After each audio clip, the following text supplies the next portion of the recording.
अस्सलाम वालेकुम नाज़रीन, इस्लामाबाद में मामलात किस तरफ जा रहे हैं, आगे आने वाले दिनों में क्या कुछ हो सकता है? रियासत मुँह ज़ोर तक आ चुकी है, यानी रियासत अपना फुल कंट्रोल हासिल करना चाहती है। रियासत डिक्टेटरशिप की तरफ जा चुकी है। मार्शल लॉ मैंने क्यों लिखा, तमाम तर चीज़ों पर से पर्दा हटाते हैं। 26 नवंबर दोहराने की धमकी दी गई, यानी आप अंदाज़ा फ़िरौनियत और रऊनत का लगाएँ।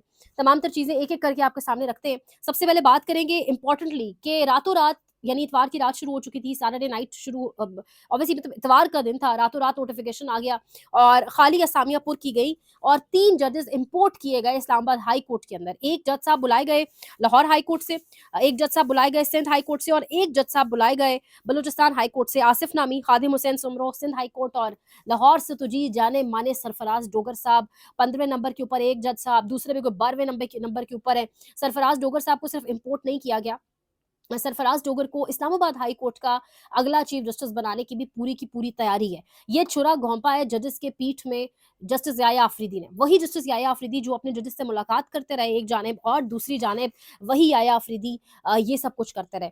वो कहते हैं ना, जब आपके अंदर से लोग चोरों के साथ रल जाएँ, मिल जाएँ तो फिर बड़ी आसानी हो जाती है चोरी करने में। बड़ा आसान होता है। जैसे रिजीम चेंज की रात जो हुआ बड़े आसानी से, बड़े सुकून से हो गया। कैसे हुआ ये हम सब जानते हैं। जब अंदर से लोग मिले हो ना, जब साइफर आया तो अंदर से आपके अपने चौकीदार मिले हुए थे। बिल्कुल वैसे ही यहाँ पर भी अदालतों के अपने चौकीदार मिले। वो एक अमरीकी इस्तिलाह है ना, एक अमरीकी टर्म यूज़ होती है कोर्ट पैकिंग, यानी बाकायदा तौर पे इस टाइम कोर्ट के अंदर जो मामलात चलाए जा रहे हैं, जिस तरीके से पाकिस्तान के अंदर अदालतों को कंट्रोल कर लिया गया है, मीडिया को पीका कवानीन के ज़रिए कंट्रोल कर लिया गया है और अब उसके बाद आगे-आगे क्या होगा देखते हैं। लेकिन बहरहाल इस्लामाबाद हाई कोर्ट के अंदर इमरान खान का रास्ता रोकने के लिए कोई दरखास्तें आगे ज़मानत की ना आ जाए, इमरान खान को स्टॉप करने के लिए, क्योंकि बाकी तो उसने हर तरफ से आपको ठेंगा दिखा दिया है, बाकी तो उसने हर तरफ से आपको इनकार कर दिया, आपको एक्सपोज़ कर दिया है। मज़ीद भी वो एक्सपोज़ करने पर तुला हुआ है, क्योंकि वो किसी किस्म की डील नहीं लेना चाह रहा, ना आपको डील देना चाह रहा है। तो अब उस चक्कर में इस्लामाबाद हाई कोर्ट के अंदर जजेस इम्पोर्ट कर दिए गए। याया अफरीदी की मदद से ऑब्वियसली हुए, आमिर फारूक के साथ किए गए वादे पूरे कर लिए गए, आमिर फारूक को सुप्रीम कोर्ट भेजा जाएगा। कोई जुडिशल कमीशन का इजलास, कोई वोटिंग का प्रोसीजर कुछ नहीं होगा। उस सब के बगैर रातों-रात 3 जजेस इम्पोर्ट हो चुके हैं। अब 8 जजेस सुप्रीम कोर्ट के अंदर भी इम्पोर्ट करवाने के हवाले से बड़ी बातें हो रही हैं, वो भी आगे आने वाले दिनों में होगा। तो ये सब कुछ हो रहा है। एक बाज़गश्त ये भी चल रही है कि वो जो 5 जजेस ने लेटर लिखा था इस्लामाबाद हाई कोर्ट के, शायद वो अब रिज़ाइन कर दें, लेकिन तासुर यही आ रहा है और जो कुछ कोर्ट के हवाले से कुछ रिपोर्टर्स हैं, सहाफ़ी, वो यही बता रहे हैं कि वो रिज़ाइन नहीं करेंगे, इस्तीफ़ा नहीं देंगे, बल्कि सिस्टम के अंदर रहकर रेज़िस्ट करेंगे, क्योंकि उन्हें लगता है, एक सोच पाई जा रही है उन जजेस के अंदर कि अगर हमने भी रिज़ाइन कर दिया तो मज़ीद इसी माइंडसेट के लोग जो इम्पोर्ट किए गए, ऐसे ही लोग लाकर सिस्टम पर मज़ीद मुसल्लत कर दिए जाएँगे। तो अब सिस्टम ने नवाज़ना शुरू कर दिया है अपने-अपने लोगों को। ये सरफ़राज़ डोगर साहब कौन है? लंबी हो जाएगी बात, लेकिन ये सरफ़राज़ डोगर साहब जी शहबाज़ शरीफ का केस लगा था इमरान खान के दौर में ज़मानत का। और उस वक़्त अमीर अब्बास साहब को मैं सुन रही थी, उस वक़्त ये सरफ़राज़ डोगर साहब एक बेंच था और इसमें ये शामिल थे और जस्टिस असजद सा शामिल थे। जस्टिस असजद जो हैं, वो शहबाज़ शरीफ को ज़मानत जो है उसको एक्सेप्ट करने के ऊपर आमादा नहीं थे। लेकिन सरफ़राज़ डोगर साहब इस हद तक आमादा थे कि उन्होंने तमाम के तमाम केसेज़ को साइडलाइन करके सिर्फ़ सबसे पहले ये वाला सुना, ज़मानत वाला, और उन्होंने अपने तय फैसला लिख दिया और फैसले में कहा कि मुतफ़िक़्क़ा तौर पर फ़ौरन उन्होंने बुलाया नायब कासद को और कहा कि मुतफ़िक़्क़ा तौर पर जी ज़मानत वाला मामला हम दोनों उसके ऊपर एग्रीड हैं, तो आप जी ज़मानती में चल के जमा कराएँ और शहबाज़ शरीफ की ज़मानत। जिस पर बाद में जस्टिस असजद ने बाकायदा तौर पे एक लिखा, उन्होंने अपने ऑर्डर के अंदर लिखा कि मैं जो तरजीहात हैं जस्टिस सरफराज डोगर साहब की, इनसे इत्तेफाक नहीं करता और ना ही मैं ऐसा कुछ, यानी असजद जावेद साहब ने जो फैसला लिखा, मैंने लिखा भी है कि मैं जस्टिस डोगर की तरजीहात से इख्तलाफ कर रहा हूँ और मुतफ़िक़्क़ा फैसले से ज़मानत नहीं हुई। एक-तरफ़ा फैसला सुनाया गया और इसके बाद जस्टिस असजद के हवाले से ये भी कहा जा रहा है, ये रात को मुझे लगा मैं भूल जाऊँगी तो मैंने लिखा भी इसको।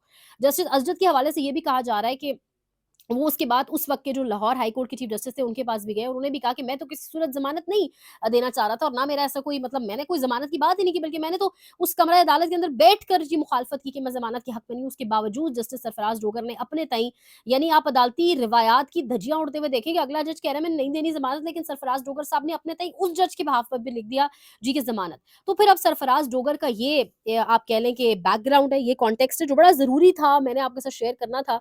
मैंने अमीर अब्बास साहब की जब पूरी कहानी सरफराज डोगर के ऊपर सुनी और उन्होंने कहा कि मैं जो निकाल कर लाया हूँ पूरे पाकिस्तान में भी आपको कोई नहीं बताएगा, तो मैंने इसको इंटरेस्टिंग माना, जाना, समझा, क्योंकि मैं भी जानना चाह रही थी कि सरफराज डोगर वो कौन सा हीरा है जिसको लाहौर हाई कोर्ट से लाया जाएगा। यहाँ पर मोहसिन अख्तर कियानी जैसे जज को, इतने काबिल जजेस इस्लामाबाद हाई कोर्ट के अंदर है, उनको नहीं पूछा जा रहा, वो नहीं बन सकते इस चीफ जस्टिस, तो ये लाए क्यों जा रहे हैं, आखिर वजह क्या है? तो ये वजह समझ आई है।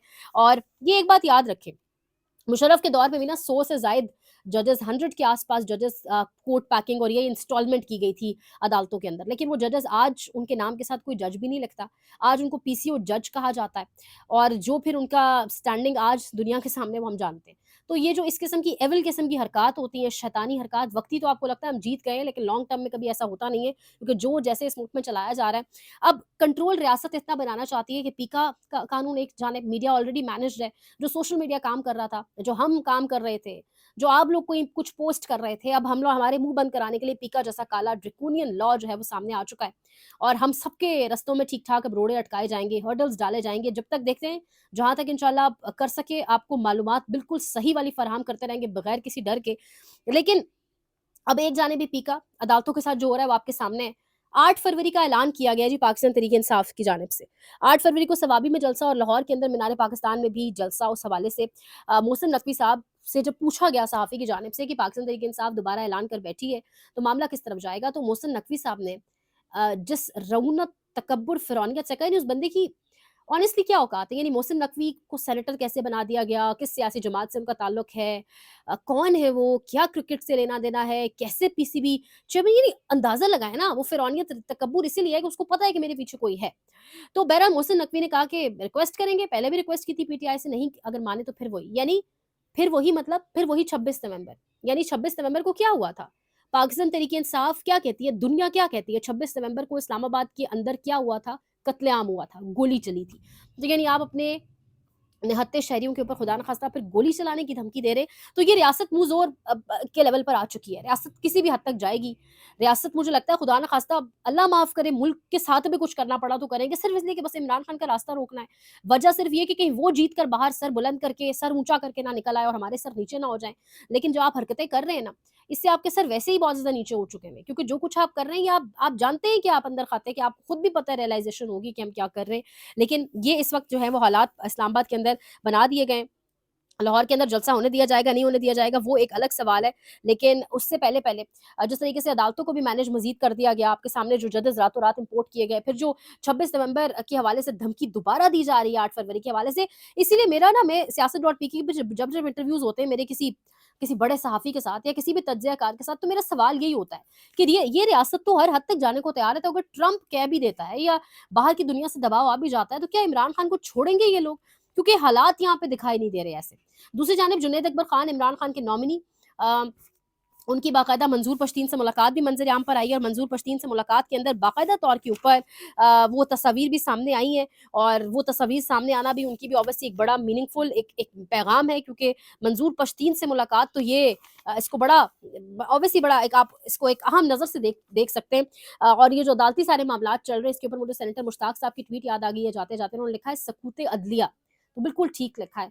हाँ, अदलिया का सकूत ढाका टाइप ही कुछ हो चुका है। हो तो बहुत पहले से चुका है 26 नवंबर 26वीं आईनी तरमीम के हवाले से ही 26 का नाहिंसा वैसे बड़ा ख़राब हो गया है। बहरहाल बड़ा मतलब मनहूस हो गया है। तो बहरहाल हो तो बड़ा पहले से चुका है। जजेस की भी खामोशी, आम सिविल सोसाइटी की भी खामोशी और फिर रियासत जो है किस तरीके से मुँह ज़ोर होती चली जा रही है, मामलात किस तरफ जाएँगे, आगे किस तरीके से चीज़ों को टैकल किया जाएगा और ताकतवर हलकों ने अपने मुंतखब करदा लोग लगा तो दिए हैं हाई कोर्ट्स के अंदर, अब आगे क्या होता है, इंशाल्लाह साथ-साथ आपको बताएँगे। रिक्वेस्ट आपसे ये है कि आपने लाइक करना है, शेयर करना है, सब्सक्राइब करना है, सब्सक्राइब ज़रूर करें ताकि मज़ीद जोश से और जज़्बे से आपको ज़्यादा से ज़्यादा अपडेट किया जा सके। ख़याल रखिएगा, कमेंट सेक्शन में फीडबैक का इज़हार करें। अपना ख़याल रखें, अल्लाह निगहबान।